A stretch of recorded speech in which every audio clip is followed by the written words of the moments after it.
बहुत समय पूर्व जब गुरुकुल शिक्षा की प्रणाली होती थी, तब हर बालक को अपने जीवन के 25 वर्ष गुरुकुल में बिताना पड़ता। उस समय एक प्रचंड पंडित राधे गुप्त हुआ करते थे, जिनका गुरुकुल बहुत प्रसिद्ध था, जहाँ दूर दूर के राज्य के शिष्य शिक्षा प्राप्त करने आया करते थे। बात उन दिनों की है जब राधे गुप्त की उम्र ढलने लगी थी और उनकी पत्नी का देहांत हो चुका था। घर में विवाह योग्य एक कन्या थी।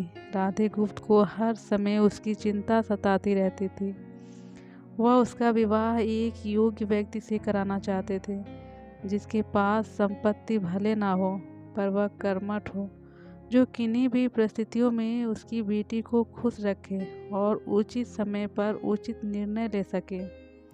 एक दिन उनके मस्तिष्क में एक ख्याल आया और उन्होंने इस परेशानी का हल सोचा कि क्यों ना वो अपने खुद के शिष्यों में से ही योग्य वर की तलाश करें। उनसे बेहतर उनकी बेटी के लिए और क्या हो सकता है। इस कार्य के लिए उन्होंने बुद्धिमान की परीक्षा लेने का निर्णय लिया और सभी शिष्यों को एकत्र किया। राधे गुप्त ने सभी से कहा कि वे एक परीक्षा आयोजित करना चाहते हैं, जिसमें सभी की बुद्धिमानी का परिचय होगा। उन्होंने सभी से कहा कि उन्हें अपनी पुत्री के विवाह की चिंता है, जिसके लिए उनके पास पर्याप्त धन नहीं है। इसलिए वो चाहते हैं कि उनके शिष्य विवाह में लगने वाली सभी सामग्री कैसे भी करके एकत्र करें, भले ही उनके लिए उन्हें चोरी का रास्ता चुनना पड़े, लेकिन उन्हें चोरी करता कोई भी ना देख सके। इसी एक शर्त का पालन सभी को करना है। अगले दिन से सभी शिष्य कार्य में जुट गए। रोजाना कोई न कोई तरह तरह की वस्तुएं चुरा कर लाता और राधा गुप्त को दे देता। राधा गुप्त उन्हें एक विशेष स्थान पर रख देते, क्योंकि परीक्षा के बाद यह सभी वस्तुएं उनके मालिक को वापस करना जरूरी था, क्योंकि वे अपने शिष्यों को सही ज्ञान देना चाहते थे। सभी शिष्य अपने अपने दिमाग से कार्य कर रहे थे, लेकिन उनमें से एक चुपचाप गुरुकुल में बैठा हुआ था, जिसका नाम रामास्वामी था। वह राधा गुप्त का सबसे करीबी और होनहार छात्र था। उसे ऐसा बैठ देख राधा गुप्त ने इसका कारण पूछा। तब रामास्वामी ने बताया कि आपने परीक्षा की शर्त के रूप में कहा था कि चोरी करते वक्त इसे कोई ना देख सके। इस प्रकार अगर हम अकेले में भी चोरी करते हैं, तब भी हमारी अंतरात्मा उसे देख रही है। हम खुद से उसे नहीं छिपा सकते। इसका अर्थ यही है कि चोरी करना व्यर्थ है।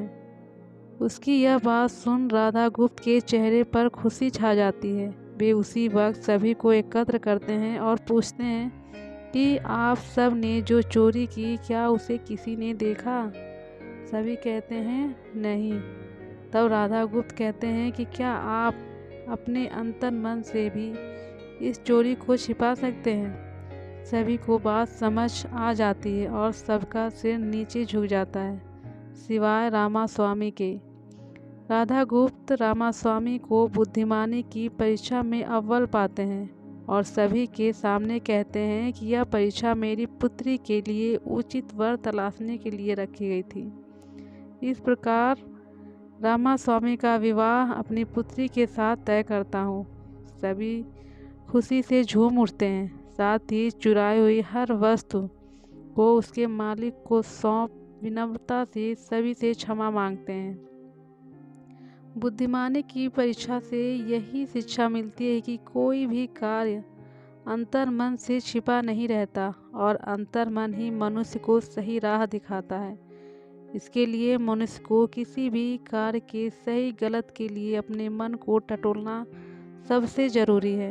आज मनुष्य ने अंतरात्मा की आवाज़ सुनना बंद कर दिया है, इसलिए ही वे गलत रास्ते पर जा रहा है। हमारी अंतरात्मा कभी हमें गलत राह नहीं दिखाती। यह जरूर है कि मन की आवाज़ हमें वो करने की सलाह देती है जिसे दिमाग कभी स्वीकार नहीं करता, क्योंकि दिमाग सदैव स्वहित में कार्य करता है और मन हमें सही और गलत का परिचय करवाता है। यह सही गलत का परिचय ही हमें सदैव बुराई से दूर रखता है। किसी भी कार्य से पहले हमें मन की आवाज़ जरूर सुनना चाहिए। इस परीक्षा के जरिए राधा गुप्त ने अपनी पुत्री के लिए एक उचित वर भी तलाश लिया और शिष्यों को जीवन का अमूल्य ज्ञान दिया। आज के वक्त में कोई भी शिक्षक एवं शिक्षण पद्धति मनुष्य को धन कमाने तक का ही ज्ञान देते हैं। एक बालक का विकास कहीं न कहीं लुप्त हो चुका है। आज का मनुष्य केवल बड़े होकर एक धनवान व्यक्ति बनने का ही ज्ञान विद्यालयों में लेता है। उस बालक को सही गलत का बोध कराने का दायित्व कोई भी नहीं लेता, क्योंकि उनके माता पिता भी आज के दौर में बस पैसा कमाने में लगे रहते हैं और शिक्षक भी केवल किताबी ज्ञान देकर अपने दायित्व से मुख मोड़ लेता है। ऐसे में यह छोटी सी कहानियाँ व्यक्ति को सही गलत सिखाने में अहम भूमिका निभाती हैं, लेकिन आजकल इसके लिए भी वक्त मिलना मुश्किल है।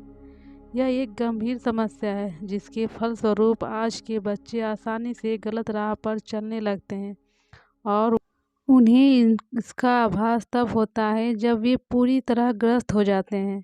अतः ज़रूरी है कि हम सभी आज की पीढ़ी को ज्ञानवर्धक बातें भी सिखाएं।